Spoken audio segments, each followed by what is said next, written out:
Hello friends, once again welcome back to my channel. Today I am going to explain and solve the question answers from the 6th standard Ganita Prakasha chapter 2 lines and angles from the page number 31. Figure it out, classifying angles. Okay, ಈ ದಿನ ನಾವು page number 31 6ನೇ ತರಗತಿಯ ಗಣಿತ ಪ್ರಕಾಶದಲ್ಲಿ 2ನೇ chapter lines and angles ಅಲ್ಲಿ page number 31ರಲ್ಲಿ classifying angles ಇದೆ. ಅದನ್ನು ನೋಡೋಣ ಫ್ರೆಂಡ್ಸ್. ಇಲ್ಲಿಯವರೆಗೆ ನೀವು ನಮ್ಮ ಚಾನಲ್ನ ಸಬ್ಸ್ಕ್ರೈಬ್ ಮಾಡಿಲ್ಲ ಅಂತಂದರೆ ಪ್ಲೀಸ್ ಸಬ್ಸ್ಕ್ರೈಬ್ ಮಾಡಿ, ಅತಿ ಹೆಚ್ಚು ಲೈಕ್ಸ್ ಬರಲಿ ಅಂತ ಹೇಳಿಬಿಟ್ಟು ಕೇಳ್ಕೊಳ್ತಾ ಸೊ ಬನ್ನಿ ವಿಡಿಯೋನ ಸ್ಟಾರ್ಟ್ ಮಾಡೋಣ. Classifying angles are classified in the 3 groups are shown below. ಇಲ್ಲಿ 3 ರೀತಿಯಾಗಿ ಇದು ಮಾಡಿದಾರಂತೆ.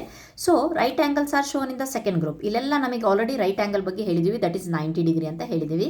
This is the group of right angle. Okay, next what could be the common feature of other two. ಹಾಗಾದರೆ ಇನ್ನು ಎರಡರದ ಕಾಮನ್ ಫೀಚರ್ ಏನಿದೆ ಅಂತ ಹೇಳಿದಾಗ ಇಲ್ಲಿ ಮೊದಲನೇ ಒಂದು ಗುಂಪಲ್ಲಿ ಅಕ್ಯೂಟ್ ಆ್ಯಂಗಲ್ ಇದೆ. ಅಕ್ಯೂಟ್ ಅಂತ ಅಂದರೆ ಲಘು ಕೋನ ಅಂತ ಹೇಳಿ. ಸೊ ಇದೆಷ್ಟು 0 ಡಿಗ್ರಿಗಿಂತ ಹೆಚ್ಚು, 90 ಡಿಗ್ರಿಗಿಂತ ಕಡಿಮೆ ಇರುತ್ತೆ. Okay fine. ನೆಕ್ಸ್ಟ್ 3ನೇ ಗ್ರೂಪಲ್ಲಿ ಆಪ್ಟ್ಯೂಸ್ ಆ್ಯಂಗಲ್ ಇದೆ, ವಿಶಾಲ ಕೋನ ಇದೆ. ಆಪ್ಟ್ಯೂಸ್ ಆ್ಯಂಗಲ್ನ ಒಂದು ಲಕ್ಷಣ ಏನಪ್ಪ ಅಂತಂದರೆ 90 ಡಿಗ್ರಿಗಿಂತ ಹೆಚ್ಚು, greater than 90 degree and less than 180 degree. ನಿಮಗೆ ಈಸಿ ಆಗೋಕ್ಕೋಸ್ಕರ ಕನ್ನಡದಲ್ಲಿ ಬರಿತಾ ಇದ್ದೀನಿ. So actually we have to write in English only. Okay fine. So ಆಯಿತಾ. So greater than 90 degree and less than 180 degree ಅಂತ ಹೇಳಿಬಿಟ್ಟು that is obtuse angle. Okay fine. Next figure it ಔಟನ್ನು ನೋಡೋಣ ಬನ್ನಿ. Page number 31 figure it out. ಏನು question ಇದೆ? First identify acute, right, obtuse and straight angles in the previous picture. Okay, previous ಪಿಕ್ಚರಲ್ಲಿ ನಾವು ಯಾವುದು acute angle, right angle and obtuse angle ಅಂತ ಹೇಳ್ಬಿಟ್ಟು ಹೇಳಬೇಕಂತೆ. ಸೊ ಆಲ್ರೆಡಿ ಇಲ್ಲಿ ಗ್ರೂಪ್ ಮಾಡೇ ಕೊಟ್ಟಿದ್ದಾರೆ. ಸೊ ಇದನ್ನು ನೀವು ಪಿಕ್ಚರ್ ಬೆಳೆಸಿದ್ರೆ ಆಯ್ತು. Okay fine. Next make a few acute angle and few obtuse angle, draw them in the different orientations. So ಬನ್ನಿ.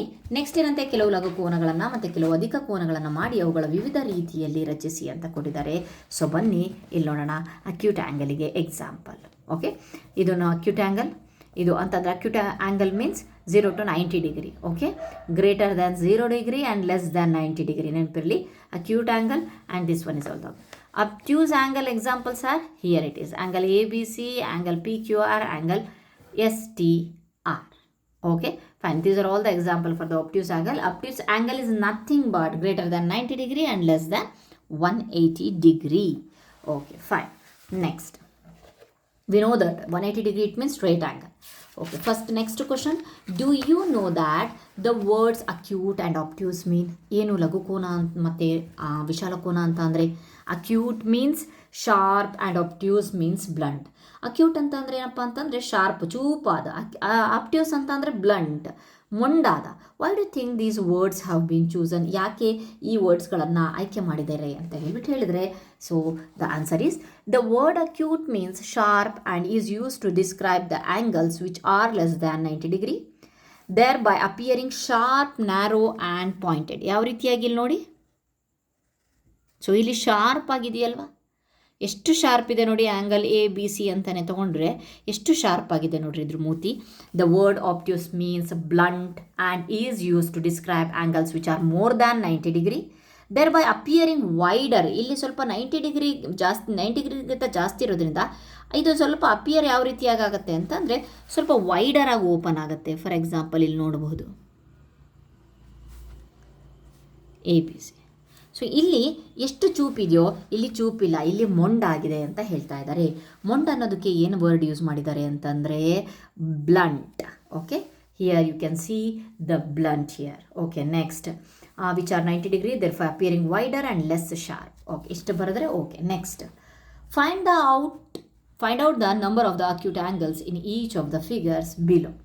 What will be the next figure? How many acute angles will it have? So ನೋಡೋದಲ್ಲದೆ ಅಲ್ಲದೆ ಇಲ್ಲಿ ಎಷ್ಟು acute angles ಅಂತ ಹೇಳಿಬಿಟ್ಟು ಕೊಟ್ಟಿದ್ದಾರೆ. So ಇಲ್ಲಿ ನೀವು ನೋಡ್ಬೋದು, ಇಲ್ಲಿ 3 ಆ್ಯಂಗಲ್ಸ್ ಇದೆ. ಓಕೆ ಫೈನ್, 3 ಆ್ಯಂಗಲ್ಸ್ ಇದೆ. ಸೊ ಹಾಗಾದರೆ ಇಲ್ಲೆಷ್ಟಿದೆ? 1 2 3 4 5 6 7 8 9 10 11 12. ಇಲ್ಲಿ 3 ಇದ್ದರೆ ಇಲ್ಲಿ 12 ಇದೆ. ಹಾಗಾದರೆ ನೆಕ್ಸ್ಟ್ ಎಲ್ಲಿ ಎಷ್ಟಿರುತ್ತೆ ಅಂತಂದರೆ ಅಫ್ಕೋರ್ಸ್ 21 ಇದೆ. ಸೊ ಇದರ ನೆಕ್ಸ್ಟ್ ಒಂದು ಪಿಕ್ಚರನ್ನು ಕೇಳ್ತಾ ಇದ್ದಾರೆ, ಅದರೊಳಗಡೆ ಎಷ್ಟಿರುತ್ತೆ ಅಂತಂದರೆ 30 ಇರುತ್ತೆ. ಸೊ ಹಾಗಾದರೆ ಏನು ಒಂದು ಇಲ್ಲಿ ಒಂದು ಪ್ಯಾಟರ್ನ್, ನಾವು ಫಸ್ಟ್ ಚಾಪ್ಟ್ರಲ್ಲಿ ಪ್ಯಾಟರ್ನನ್ನು ಹುಡುಕಿದ್ದೀವಲ್ಲ, ಅದೇ ರೀತಿ ಇಲ್ಲಿ ಪ್ಯಾಟರ್ನ್ ಏನಿದೆ ಅಂತಂದರೆ 9 ಜಾಸ್ತಿ ಆಗ್ತಾ ಇದೆ. ಇದರಿಂದ 9 ಆ್ಯಡ್ ಮಾಡಿದ್ರೆ 12, 12ಗೆ 9 ಆ್ಯಡ್ ಮಾಡಿದ್ರೆ 21, 21ಗೆ 9 ಆ್ಯಡ್ ಮಾಡಿದ್ರೆ 30. ಓಕೆ, ನೆಕ್ಸ್ಟದ್ದು ನೋಡ್ಬೋದು 39 ಅಂತ ಹೇಳಿ. ಅದಕ್ಕೆ ನಾವು ಯಾವ ರೀತಿಯಾಗಿ ನೋಟ್ಸ್ ಬರೆಯೋಕ್ಕೆ, in first triangle we can see 3 angles, in second triangle we get 12 angles, in third triangle we get 21 angles, in the next triangle we get 30 angles. Yes, there is a pattern in the figures.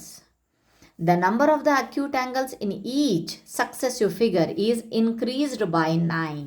Okay, we have to write this much in the notes. Okay, after that, so ನಾವು ನೋಡಿದಾಗ measuring angles ಬಗ್ಗೆ ಇದೆ. So ಅದಾದಮೇಲೆ ಸೀದಾ ನಾನು figure it ಔಟ್ಗೆ ಬರ್ತೀನಿ ಇಲ್ಲಿ. So figure it out, that is in the page number 40. Yes, page number 40. Okay, fine. Find the degree measures of the following angle using your protractor. ಕೋನ ಮಾಪಕವನ್ನು ಬಳಸಿ ನಾವು ಇದರ ಒಂದು ಕೋನವನ್ನು ಬರಿಬೇಕಂತೆ. ಎಷ್ಟಿದೆ? IHJ is equal to 47 degree ಇದೆ. So ಅದಾದಮೇಲೆ ಇಲ್ಲಿ ಕೆಳಗಡೆ angle IHJ is equal to 47 degree ಅಂತ ಹೇಳಿ we have to mention here. After that, this one is 25 degree, then 110 degree. Okay, next find the degree measures of the different angles in your classroom. Use your protractor. So ಅಳತೆ ಕೋನಮಾಪಕವನ್ನು ಬಳಸಿ ತರಗತಿಯಲ್ಲಿ ನಾವು ವಿವಿಧ ಕೋನಗಳ ಅಳತೆಗಳನ್ನು ಕಂಡುಹಿಡಬೇಕಂತೆ. For example, partially open door is equal to 45 degree. ಸ್ವಲ್ಪ ಓಪನ್ ಆಗಿರುತ್ತಲ್ವಾ ಅರ್ಧಂಬರ್ಧ, ಅಲ್ಲಿ 45 ಡಿಗ್ರಿ ಸಿಗುತ್ತೆ. Corner of the window is 90 degree. Corner of the desk is also 90. Almost ನಮಗೆ 90 ಡಿಗ್ರಿದು ಬಹಳ ಸಿಗುತ್ತೆ. ಓಕೆ, ಅಷ್ಟನ್ನು ಬರೆದ್ರೆ okay. Next third question, let's find the degree measure for the angles given below. Check if your paper protractor can be used here. So ಇಲ್ಲೇನು ಕೇಳ್ತಾ ಇದ್ದಾರೆ, ಮುಂದೆ ನೀಡಲಾದ ಕೋನಗಳನ್ನು ಅಳತೆಗಳನ್ನು ಡಿಗ್ರಿಗಳಲ್ಲಿ ಕಂಡುಹಿಡಿಯಿರಿ. ನಿಮ್ಮ ಕಾಗದದ ಕೋನ ಮಾಪಕವನ್ನು ಇಲ್ಲಿ ಬಳಸಬಹುದೇ ಪರಿಶೀಲಿಸಿ. ಹಿಂದಿನ ಒಂದು ಪೇಜಸಲ್ಲಿ ಆ್ಯಕ್ಟಿವಿಟಿ ಇದೆ. ಸೊ ಇದೆಷ್ಟಿದೆ? 40 ಡಿಗ್ರಿ ಆರ್ 41 ಡಿಗ್ರಿ. ಒಂದ್ಸಲಿ ನೀವು ಚೆಕ್ ಮಾಡಿ. ಸೊ ಇದು ಬಂದುಬಿಟ್ಟು 115 degree. Next, how can you find the degree measures of the angle given below using. So ಇದನ್ನು ಯಾವ ರೀತಿಯಾಗಿ ನೀವು ಮೆಷರ್ ಮಾಡ್ತೀರಾ? ಸೊ ಫಸ್ಟ್ ನಾವು ಇದು ಒಂದು ಸರಳಾಧಿಕ ಕೋನ ಆಗುತ್ತೆ, ರಿಫ್ಲೆಕ್ಸ್ ಆ್ಯಂಗಲ್ ಆಗುತ್ತೆ. ಸೊ ಅದ್ರ ಬಗ್ಗೆ ಇನ್ನೂ ನಿಮಗೆ ತಿಳಿಸಿಲ್ಲಲ್ವಾ? ಸೊ ಇದನ್ನು ಯಾವ ರೀತಿಯಾಗಿ ಮೆಷರ್ ಮಾಡ್ತೀರಾ ಅಂತ ಅನ್ನೋದಕ್ಕೆ ಸೊ ನಮಗೆ ಗೊತ್ತುಂಟು. ಇದನ್ನು ಕಂಪ್ಲೀಟ್ ಸೇರಿದ್ರೆ 360 ಡಿಗ್ರಿ ಆಗುತ್ತೆ ಅಂತ ಹೇಳಿಬಿಟ್ಟು ಗೊತ್ತು ನಮಗೆ. ಏನು, ಇದು ಒಂದು ಕಂಪ್ಲೀಟ್ ಪೂರ್ಣ ಕೋನ 360. ಅದಕ್ಕೋಸ್ಕರ ನಾವು ಪ್ರೊಟ್ರಾಕ್ಟರ್ ಯೂಸ್ ಮಾಡಿಬಿಟ್ಟು ಇದನ್ನು ನೋಡೋಣ. ಇದು 100 ಡಿಗ್ರಿ ಯೂಸ್ ಮಾಡಿಬಿಟ್ಟು ಒಳಗಡೆದು. ಸೊ 360ಯಲ್ಲಿ ಇದು ಕೋನ ಇದು 1 ಅಂತ ಅಂದಾಗ 360 ಮೈನಸ್ 100 ಮಾಡಿದ್ರೆ ವಿಲ್ ಗೆಟ್ 260 ಡಿಗ್ರಿ. ಸೊ ಇದು ಕಂಪ್ಲೀಟ್ 360 ಆಗಬೇಕಂತೆ. ಒಳಗಡೆ ನಮಗೆ ಸಿಕ್ಕಿದೆ 100 ಡಿಗ್ರಿ. ಸೊ ಹಾಗಾದರೆ ಇದೆಷ್ಟು ಅಂದರೆ this is 260 degree. Okay, fine.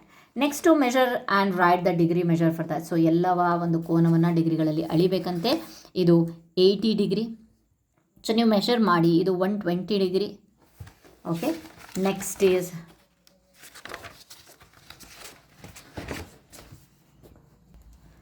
60 degree, 120 degree. This one is 130 degree, 60 degree. Okay, next find the degree measure, that is BXE, CXE, AXB and BXC. Okay, fine. ನೋಡೋಣ. So ಇಲ್ಲಿ ಏನಿದೆ ಅಂತ ಹೇಳಿಬಿಟ್ಟು ಸೊ ಇಲ್ಲಿ ಬರೆದು ಬಿಡ್ತೀನಿ. 6th one, angle BXE. You can see in the picture that is 115. So ಅದನ್ನು ಕರೆಕ್ಟಾಗಿ ಇಟ್ಟಿದ್ದಾರೆ. ಸೊ BXE ನೋಡ್ಬೋದು ನೀವು. BXE ಎಷ್ಟಿದೆ?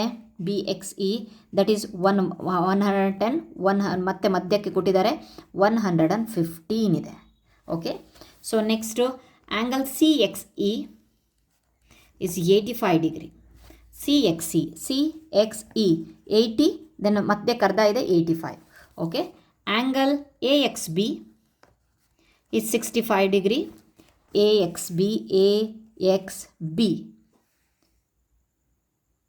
ಇಲ್ಲಿಂದ ಕೊಟ್ಟಿದ್ದಾರಲ್ವಾ, AXB ಹೀಗೆ ಕೊಟ್ಟಿದ್ದಾರೆ, ಹೀಗೆ ಕೊಟ್ಟಿಲ್ಲ.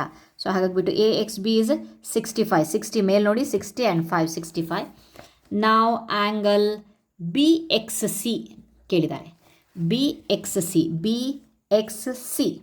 ಸೊ ಇಲ್ಲಿ ಮಧ್ಯದನ್ನು ಕೊಟ್ಟಿದ್ದಾರೆ. ಸೊ ನಮಗೆ ಗೊತ್ತಾಗ್ತಾ ಇಲ್ಲ. ಸೊ ಹಾಗಾಗ್ಬಿಟ್ಟು ನಾವು ಏನು ಮಾಡಬೇಕಪ್ಪ ಅಂತ ಅಂದರೆ angle B A X C ಗೊತ್ತಿದೆ ನಮಗೆ, ಎ ಎಕ್ಸ್ ಸಿ ಗೊತ್ತಿದೆ, ದಟ್ ಈಸ್ ಇಲ್ಲಿ ಕಾಣಿಸ್ತಾ ಇದೆ 90 + 5 95.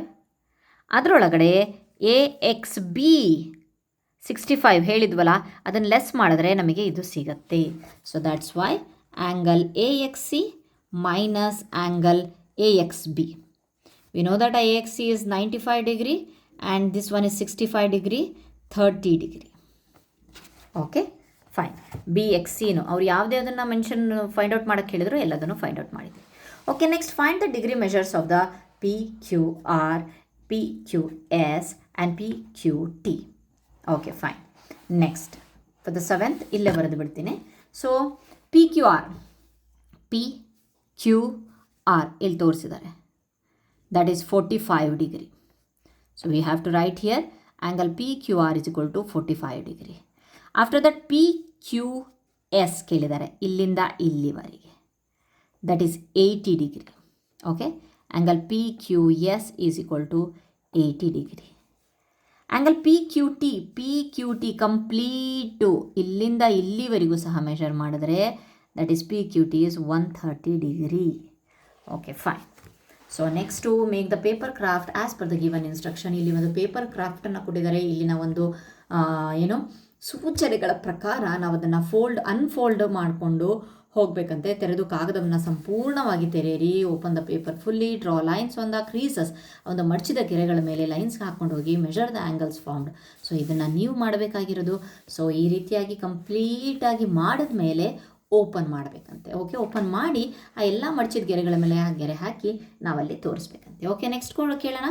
So measure all the 3 angles of the triangle shown in the figure this one.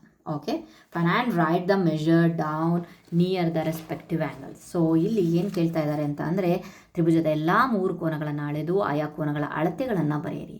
ಈಗ 3 ಅಳತೆಗಳನ್ನು ಕೂಡಿ ನಿಮ್ಮ ಉತ್ತರವೇನು ಅಂತ. ಸೊ ಇಲ್ಲಿ ನೋಡಿ, ಫಸ್ಟ್ ಒನ್ ಇದು 45 ಡಿಗ್ರಿ ಇದೆ, this one is 65 degree and this one is 70 degree.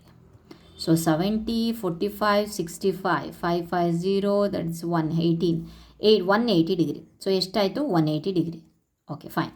Next ಇದು ಏನಪ್ಪ ಅಂತಂದರೆ ಇದು ಸಮಬಾಹು ತ್ರಿಭುಜ ಅಂತಾರೆ. 3 ಬಾಹುಗಳು ಸಮ ಅಂತಂದರೆ 3 ಕೋನಗಳು ಸಹ ಸಮಾನೇ. ಸೊ 60 60 60 ಇರುತ್ತೆ.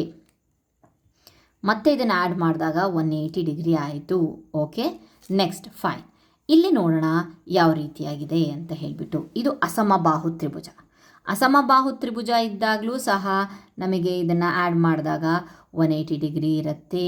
ಓಕೆ, 3 ಕೋನಗಳ ಮೊತ್ತ 180 ಡಿಗ್ರಿ ಇರುತ್ತೆ. ಅದು ಸಮಬಾಹು ತ್ರಿಭುಜ ಆಗಿರಬಹುದು, ಸಮದ್ವಿಬಾಹು ತ್ರಿಭುಜ ಆಗಿರಬಹುದು, ಅಥವಾ ಅಸಮಬಾಹು ತ್ರಿಭುಜ ಆಗಿರ್ಬೋದು. ಎಲ್ಲ ರೀತಿಯ ತ್ರಿಭುಜಗಳಿಗೆ ಇದು ಅನ್ವಯಿಸುತ್ತೆ. Okay fine. ಇದು 9th ಒನ್. ಸೊ ಇಲ್ಲಿಗೆ ನಮ್ಮ ಒಂದು ಪೇಜ್ ನಂಬರ್ 43ಯಲ್ಲಿರುವಂಥ ಆನ್ಸರ್ಸ್ ಮುಗಿತು. So next moving to that is figure it out, page number 45. Angles in a clock. ಗಡಿಯಾರದಲ್ಲಿ ಯಾವ ರೀತಿಯಾಗಿ ಆ್ಯಂಗಲ್ಸ್ ಇರುತ್ತೆ. The hand of a clock make different angles at a different times. ಹೌದಲ್ವಾ, different angles different ಟೈಮ್ಸನ್ನು ತೋರಿಸುತ್ತೆ. ಹೌದಲ್ವಾ. ಅಟ್ 1 o'clock the angle between the hands is 30 degree. ಹೌದಲ್ವಾ. 1 o'clockಗೆ ಆ್ಯಂಗಲ್ಸ್ 30. ಯಾವ ರೀತಿಯಾಗಿ, ಯಾಕೆ 30 ಅಂತ ಅಂದರೆ ಇದು 360 ಡಿಗ್ರಿ ಅಲ್ವಾ. 360 ಡಿಗ್ರಿ ಡಿವೈಡೆಡ್ ಬೈ 12 ಟೈಮ್ 12ನ ಒಂದು ಇದಿದೆ. So 12 3 36, 30 degree. ಸೊ ಹಾಗಾದರೆ ಇವೆರಡು ಮಧ್ಯ 30 ಡಿಗ್ರಿ ಇದೆ. ಸೊ ಇಲ್ಲಿಗೆ ತೊಗೊಂಡೆ ಅಂದರೆ 30 30 60 ಡಿಗ್ರಿ ಆಯಿತು. ಸೊ ಹಾಗೆ ಇಲ್ಲಿಗೆ ಬಂತು ಅಂದರೆ ಹೀಗೆ ಮಾಡ್ತಾ ಮಾಡ್ತಾ ಕಂಪ್ಲೀಟ್ 360 ಡಿಗ್ರಿ ರೊಟೇಟ್ ಆಗುತ್ತೆ. ಇದಕ್ಕೆ ರಿಲೇಟೆಡ್ ಆಗಿ ಕ್ವಶನ್ಸ್ಗಳನ್ನು ನೋಡೋಣ. First one is the hand of the clock make different angles at the different times at 1 o'clock and the angle between the hands is 30 degree. Why? ಯಾಕೆ 30 ಡಿಗ್ರಿ ಅಂತ ಹೇಳಿ. So ಈಗ ನಾನು explain ಮಾಡ್ದಲ್ಲ ಅದನ್ನೇ ಬರ್ತಿದ್ದೀನಿ. Because a clock is divided into 12 equal parts. The whole circle is 360 degree. So the angle between two consecutive number is 360 divided by 12. That is 12 ones, 12 threes and 0, 30 degree. Okay. Next, second one. What will be the angle at 2 o'clock? And at 4 o'clock and 6 o'clock. 2 o'clock ಅಂತಂದರೆ 60 degree. ಹೇಗೆ, ಇಲ್ಲಿಗೆ 30 30 + 30 60. 4ಗೆ ಇಲ್ಲಿಗೆ 30 30 60 and one more is 30, 90 and 120. Okay fine. So ಅದನ್ನೇ ಬರೆದಿರೋದು. At 2 o'clock 60 degree, at 4 o'clock 120 degree, at 6 o'clock 180 degree, at 4 o'clock. Okay, next 6 o'clock ಕೇಳಿದರೆ ಮತ್ತೆ ಅದನ್ನು ಇದು ಮಾಡಿದ್ರೆ ಸ್ಟ್ರೈಟ್ ಆ್ಯಂಗಲಿಗೆ ಬಂದು ನಿಂತ್ಕೊಳುತ್ತೆ. ಫಾರ್ ಎಕ್ಸಾಂಪಲ್ ಈ ರೀತಿಯಾಗಿ ಬಂದಿದ್ದು. ಸೊ ಅಫ್ಕೋರ್ಸ್ ಇದು ಸ್ಟ್ರೈಟ್ ಆ್ಯಂಗಲ್ ಅಂತ ಅಂದರೆ 180 ಡಿಗ್ರಿ ಆಯಿತು. Okay fine.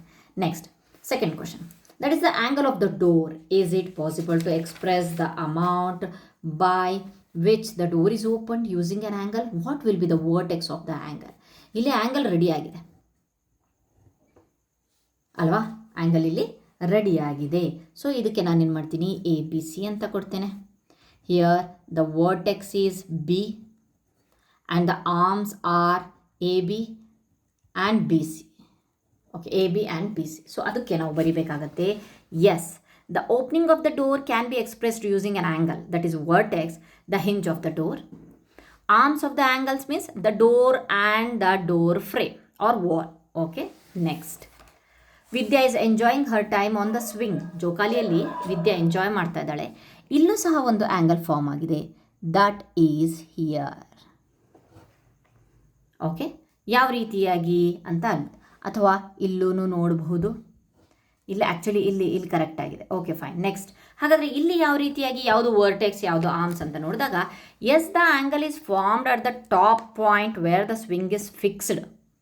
The vertex is the point of the suspension, ಎಲ್ಲಿ ಕಟ್ಟಿದಾರಲ್ವ ಅಲ್ಲಿ. The arms are the vertical position of the swing and the rope when the swing is pulled to one side. ಇಷ್ಟನ್ನು ಬರೀಬೇಕಾಗತ್ತೆ third question. Okay, next moving to the fourth question. Here is a toy with a slanting slab attached to its sides. Okay, ಇಲ್ಲಿ ಜಾರು ಚಪ್ಪಡಿಗಳನ್ನು ಒಂದು ಆಟಿಕೆ ಇದೆಯಂತೆ. The greater the angles are the slope of the slabs. ಇಲ್ಲಿ ಇದಕ್ಕೆ ಸಹ arms ಮತ್ತು ಇದನ್ನು ನೋಡೋಣ ಹೇಗೆ ಬರುತ್ತೆ ಅಂತಂದರೆ, yes, angles can be use to describe the slopes of the slabs. Arms of the angle is the slanting slab and the horizontal ground. Okay, base ಅನ್ಬೋದು. ವಿಸಿಬಲ್ ಆರ್ಮ್ ಅದರೊಳಗಡೆ the slanting slab. Not visible arm, vertex ಏನು ಕೇಳಿಲ್ಲ. Not visible arm the horizontal ground or the base on which the toy is placed. ನೀವು ನೋಡ್ಬೋದು ಇಲ್ಲಿ ಟಾಯನ್ನು ಇಟ್ಟಿದಾರಲ್ಲ ಅದು. Next, observe the images below wear there is insect and it's rotated version. ಇಲ್ಲಿ ಒಂದು ಇದು ಎಂಥ ಹುಳು ಅಂತ ಹೇಳ್ಬೋದು, ಬಸವನ ಹುಳು ಅಂತ ಅಲ್ವಾ. So rotation can angles be change to describe the amount of the rotation. ತಿರುಗುವಿಕೆಯ ಪ್ರಮಾಣವನ್ನು ವಿವರಿಸಕ್ಕೆ ಕೋನಗಳನ್ನು ಬಳಸಬಹುದೇ? ಹೇಗೆ? ಕೋನದ ಬಾಹು ಮತ್ತು ಶೃಂಗ ಯಾವುದಾಗಿರುತ್ತೆ ಅಂತ ಇಲ್ಲಿ ಕೊಟ್ಟಿದ್ದಾರೆ ವರ್ಟೆಕ್ಸನ್ನು. ಇದಕ್ಕೆ ನಾವು yes, angles can be use to describe the amount of the rotation here. Vertex ಯಾವುದು? The point about which the insect rotates. It's a centre ಅನ್ಬೋದು. Arms of the angle is the initial position of the insect and it's rotated final position taking the horizontal line as the reference. So ಇದಿಷ್ಟು ಕಂಪ್ಲೀಟಾಗಿ ನಾವು ನೋಟ್ಸಲ್ಲಿ ಬರೀಬೇಕಾಗತ್ತೆ. So ಇಲ್ಲಿವರೆಗೆ ನಾವು page number 46 ಒಂದು figure it ಔಟನ್ನು ನೋಡಿದ್ವಿ. Next ಒಂದು ವಿಡಿಯೋದಲ್ಲಿ ನಾವು ಅದರ ಕಂಟಿನ್ಯೂಷನ್ ಪಾರ್ಟನ್ನು ನೋಡೋಣ. ಐ ಹೋಪ್ ನಿಮಗೆ ನನ್ನ ವೀಡಿಯೋಸ್ ಇಷ್ಟ ಆಗಿದ್ದರೆ ಪ್ಲೀಸ್ ಚಾನಲ್ನ ಸಬ್ಸ್ಕ್ರೈಬ್ ಮಾಡಿ. ನಾನು ಈ ಒಂದು ಇಂಗ್ಲೀಷ್ನಲ್ಲಿರೋದನ್ನು ಕನ್ನಡದಲ್ಲಿ ಯಾಕೆ ಎಕ್ಸ್ಪ್ಲೇನ್ ಮಾಡ್ತಾ ಇದ್ದಾರೆ ಅಂದರೆ, ಬಹಳಷ್ಟು ಜನರು 5th ಕನ್ನಡ ಮೀಡಿಯಮನ್ನು ಓದಿ 6th ಇಂಗ್ಲೀಷಲ್ಲಿ ಹೋಗಿರ್ತಾರೆ, ಅಥವಾ ಆಲ್ಮೋಸ್ಟ್ ಬಹಳ ಶಾಲೆಗಳು ಕನ್ನಡ ಮೀಡಿಯಮಿಂದ ಇಂಗ್ಲೀಷಿಗೆ ಕನ್ವರ್ಟ್ ಆಗಿರುತ್ತೆ. ಸೊ ಹಾಗಾಗಿಬಿಟ್ಟು ಏನಾಗುತ್ತಪ್ಪ ಅಂದರೆ, ಅವರಿಗೆ ಅರ್ಥ ಮಾಡ್ಕೊಳಕ್ಕೆ ಸ್ಟಾರ್ಟಿಂಗಲ್ಲಿ ಕಷ್ಟ ಆಗುತ್ತೆ. ಬಹಳಷ್ಟು ಜನ ಕಮೆಂಟ್ಸ್ ಮಾಡಿದ್ರು, ಪ್ಲೀಸ್ ನಮಗೆ ಇಂಗ್ಲೀಷ್ ಅರ್ಥ ಮಾಡ್ಕೊಳಕ್ಕೆ ಕಷ್ಟ ಆಗ್ತಿದೆ, ಕನ್ನಡದಲ್ಲಿ ಎಕ್ಸ್ಪ್ಲೇನ್ ಮಾಡಿ ಅಂತ. That's why I am taking the steps. Okay fine. Thank you. I hope you understand. I hope you like my videos. Thank you so much.